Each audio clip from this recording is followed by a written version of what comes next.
नमस्कार, सुकांशीज किचनमध्ये आपल्या सगळ्यांचं खूप खूप स्वागत आहे। आज आपण मटार आणि बटाट्याची भाजी करणार आहोत। चला तर मग रेसिपीला सुरुवात करूया। मी इथे 1.5 वाटी ओले मटार घेतले आहेत। वजनाप्रमाणे 240 ग्रॅम हे मटारचे दाणे आहेत। इथे तुम्ही फ्रोझन मटारही वापरू शकता। 1.5 वाटी मटारच्या दाण्यांसाठी मी इथे एक मोठा बटाटा घेतला आहे। बटाट्याची साल काढून घेतली व तो पाण्यामध्ये ठेवला। असं केल्यामुळे बटाटा काळपट होत नाही। हा बटाटा मी अशा मोठ्या तुकड्यांमध्ये कट करून घेतला व पुन्हा पाण्यामध्ये बुडवून ठेवला। सर्वप्रथम एका डिशमध्ये मी 1.5 चमचा धणे पावडर ॲड करून घेतली, पाव चमचा काळी मिरी पावडर, अर्धा चमचा हळद ॲड करून घेतली। इथे तिखट मसाला मी 1.5 चमचा घेतला आहे आणि काश्मीरी मसाला इथे मी 1 चमचा घेतला आहे। गरम मसाला 1 चमचा घेतला आहे। बेसन 1 टेबलस्पून घेतला आहे। बेसनमुळे भाजी खूप छान होते। बेसन ॲड केल्यामुळे जी आपली भाजी आहे त्याची ग्रेव्ही दाटसर होते। आता हे सर्व मसाले आपण मिक्स करून बाजूला ठेवूयात।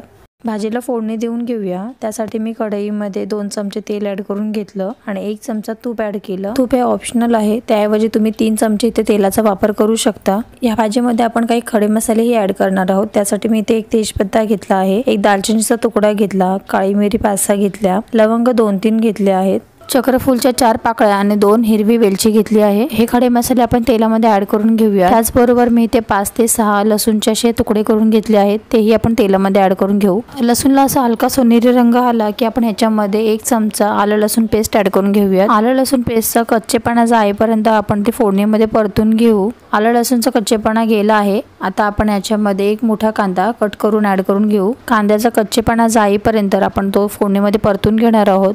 इथे आपल्याला फक्त कच्चेपणा जाईपर्यंतच कांदा परतून घ्यायचा आहे, जास्त सोनेरी किंवा ब्राऊन करायचा नाही। कांद्याचा कच्चेपणा गेला आहे। आता आपण याच्यामध्ये 6 ते 7 कढीपत्ता ॲड करून घेऊयात आणि इथे मी 2 मोठे टोमॅटो कट करून ठेवले होते, तेही आपण याच्यामध्ये ॲड करून घेऊ। टोमॅटो पूर्ण मऊ होईपर्यंत आपण तो ह्या फोडणीमध्ये परतून घेणार आहोत।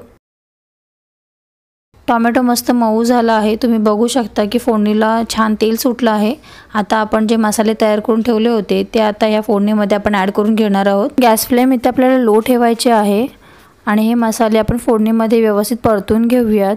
मसाले जळू नयेत यासाठी आपण याच्यामध्ये 2 टेबलस्पून पाणी ॲड करून घेऊयात। मसाले परतून घेऊ आणि मी इथे थोडी कट केली कोथिंबीर ॲड करून घेते। ह्या फोडणीमध्ये तुम्ही कोथिंबीर ॲड करा आणि परतून घ्या, त्याच्यामुळे भाजीला छान फ्लेवर येतो। तुम्ही बघू शकता इथे मसाले छान शिजले आहेत, मस्त तेल सुटलं आहे। आता आपण याच्यामध्ये आपण जे कट करून बटाटे ठेवली होती ती ॲड करून घेऊयात आणि जे मटारचे दाणे ठेवले होते तेही ॲड करून घेऊ। बटाटा आणि मटारला ही फोडणी चांगली कोट होईपर्यंत आपण परतून घेणार आहोत। बटाटा आणि मटारला मसाले छान कोट करून झाले आहेत। आता मी याच्यामध्ये 1.5 ग्लास पाणी ॲड करून घेते। इथे मी गरम पाणी ॲड करून घेतलं आहे। भाजी व्यवस्थित आपण मिक्स करून घेऊ। भाजी मिक्स करून झाली आहे। थोडी कोथिंबीर ॲड करून घेते। गॅस फ्लेम आता मी मीडियम ठेवला आहे। थोडीशी उकळी यायला सुरुवात झाली की मी याच्यावरती झाकण ठेवलं। या झाकणावर मी पाणी ओतून घेते। झाकणावर पाणी ओतल्यामुळे काय होईल, आपली भाजी जी आहे ती खाली तळाला चिकटणार नाही। 5 ते 6 मिनिटांनी आपण हे झाकण बाजूला करून घेऊ। तुम्ही बघू शकता भाजीला मस्त छान अशी उकळी आली आहे। आता आपण याच्यामध्ये मीठ ॲड करून घेऊया। कसुरी मेथी अर्धा चमचा ॲड करून घेतली। कसुरी मेथीमुळे भाजीला मस्त छान फ्लेवर येतो। आता मीठ आणि कसुरी मेथी आपण भाजीमध्ये व्यवस्थित मिक्स करून घेऊ। आता या भाजीवर झाकण न ठेवता 3 ते 4 मिनिट आपण मस्त उकळी काढून घेणार आहोत। चमच्यामध्ये बटाटा आणि मटार घेतली आहे, फोकने आपण प्रेस करून बघूया। बटाटा मस्त शिजला आहे, मटार देखील छान शिजली आहे।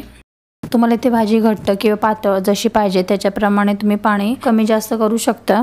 भाजीवरती मी थोडी कट केलेली कोथिंबीर ॲड करून घेते। इथे आपली बटाटा आणि मटारची रस्सा भाजी तयार आहे। आपण या भाजीमध्ये कोणत्याही प्रकारचं वाटण वापरलं नाही, तरी ही भाजी खूप टेस्टी लागते, झटपट होते।